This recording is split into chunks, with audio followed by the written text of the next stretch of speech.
65 patrolling points हैं, ऐसे points हैं जहां हम गश्ती करते थे, गश्त लगाते थे हमारी सेनाएं, हमारे सुरक्षा बल। उन 65 में से अब 26 हम गंवा चुके हैं। डीजीपीज और आईजीपीज की मीटिंग हुई थी, उस मीटिंग में एक रिसर्च पेपर पुलिस अधिकारियों ने ही पेश किया था। क्लीन चीट की धज्जियां उड़ा दी गई, इसी हफ्ते उड़ा दी गई। और वो धज्जियां किसने उड़ाई? जो डीजीपीज और आईजीपीज की मीटिंग हुई थी अभी, उस मीटिंग में एक रिसर्च पेपर पुलिस अधिकारियों ने ही पेश किया था। और उस मीटिंग में कौन कौन मौजूद थे? उस मीटिंग में मौजूद थे अजीत डोभाल साहब, गृह मंत्री साहब और आला अधिकारी, सुरक्षा और गृह मंत्रालय से जुड़े हुए आला अधिकारी उस मीटिंग में मौजूद। उस मीटिंग में जो रिसर्च पेपर पेश किया गया और चौंकाने वाली उसमें एक बात थी कि पूर्वी लद्दाख में जहां एलएसी है, 65 पेट्रोलिंग पॉइंट्स हैं, ऐसे पॉइंट्स हैं जहां हम गश्ती करते थे, गश्त लगाते थे हमारी सेनाएं, हमारे सुरक्षा बल। उन 65 में से अब 26 हम गंवा चुके हैं। मैं दोहराता हूं, पूर्वी लद्दाख में नियंत्रण रेखा के ऊपर के समीप जो 65 ऐसे क्षेत्र थे जहां हमारे सुरक्षा बल गश्त लगा सकते थे, 20 मई 2020 से पहले तक, उनमें से हम 26 अब गंवा बैठे, चीन के कब्जे में जा चुके। अब वहां हम गश्त नहीं लगा सकते। इससे ज्यादा और स्पष्ट कुछ हो नहीं सकता।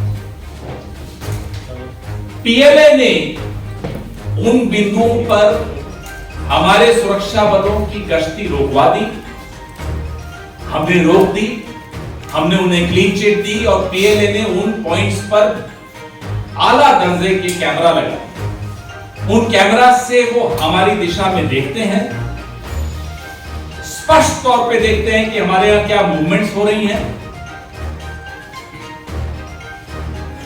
और तो और रेगो नाम की एक कम्युनिटी है जो अपने भेड़ बकरी चराने वालों की कम्युनिटी है, जो सदियों से वहां अपने जानवरों को चराते। अब वो वहां नहीं चरा पाते हैं अपने जानवरों को, हम ही उन्हें रोकते हैं कि अरे साहब आप जानवरों को वहां ले जाओगे तो चीन कैमरा से देख लेगा और आपत्ति करेगा। हमारा चरागाह, हमारे लोग हमारे पशुओं को चराने ले जा रहे हैं, अपने इलाके में चराने ले जा रहे हैं और हम ही उन्हें रोक रहे हैं, मत ले जाओ, चीन को बुरा लग जाएगा। ये है नरेंद्र मोदी जी की चीन से रिश्ते। बार बार दोहराना पड़ते हैं, रोज नए उदाहरण लाते हैं हम आपके सामने।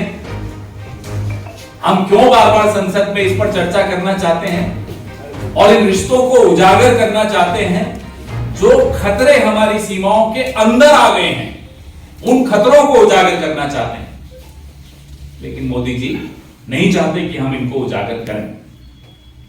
एक बहुत बड़ा खतरा आपने मुझे याद दिला दिया और मंडरा रहा है, जिस पर सरकार नहीं चाहती कि हम ध्यान दें।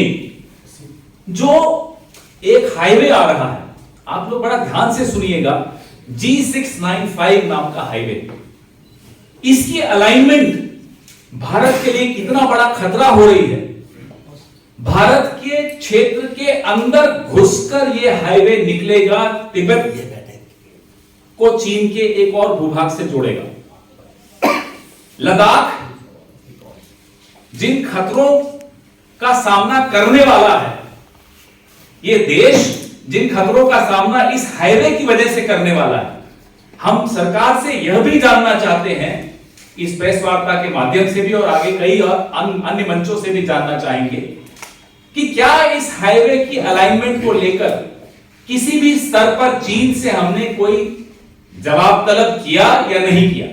अगर किया है तो देश के साथ साझा किया जाए ये जानकारी भी कि इस हाईवे को लेकर भारत ने चीन से किस स्तर पर क्या सवाल पूछे हैं।